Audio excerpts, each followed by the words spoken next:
At ang susunod po, nating aayusin dito, ay pong problema po ng mga resort dito sa atin. Dapat natin tulungan yung mga may-ari na resort na maging legal na ang kanilang mga permit. Yung kanilang dapat na ibayad na fees ay hindi po napapabayad tuloy sa ating bayan. Meron po ako naisip na solusyon dyan. Ayusin lamang po natin na report na halimbawa, instead na nakasira o nagkaroon na soil erosion ay na-prevent pa dahil naggawa sila ng structure na swimming pool at yun ang nagiging dahilan para yung soil erosion ay naharang po ng dingding na swimming pool. Nakilala ng bayan ng Indang dahil dumarami ang dumadayo dito, lumakas ang transportasyon, lumakas ang ating mga businesses dito, naka-generate ng trabaho para sa ating mamamayang taga-Indang.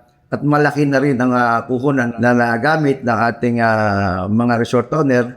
At nasunod po ay yung ating pong mga magsasaka.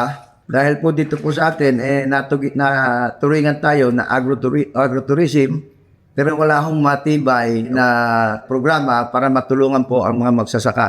Sa ngayon po, nakikita naman po natin na ating magsasaka hindi po maasenso sa kadahilan na pagdating po ng mga planting season, ang itinatanim po nila ay kung ano po yung mga mahal na produkto nung nakaraang taon, yung po itatanim nila at gagayahin po nila. Kaya po nangyayari, dumadami po ang supply at sa merkado, kaya bumabagsak po ang presyo. Kaya dapat po siguro magkaroon po ng control. Yung lahat po sa barangay level, magkakaroon po tayo ng census, alamin po ang ilan po ang magsasaka, kung ano po ang tinatanim nila at magkakaroon po tayo ng database para pag malapit ang planting season, 2 months before planting season, malaman na natin kung ano ang itatanim ng ating mga kababayan para malaman natin kung sobra na kailangang itatanim at makahanap tayo ng alternatibo o ibang produkto na pwede lang itanim para hindi ko mag-overproduction dahil pag nag-overproduction, talaga kung bumabagsak ang presyo. Kaya para matulungan natin magsasaka, dapat may database tayo para pag pindot natin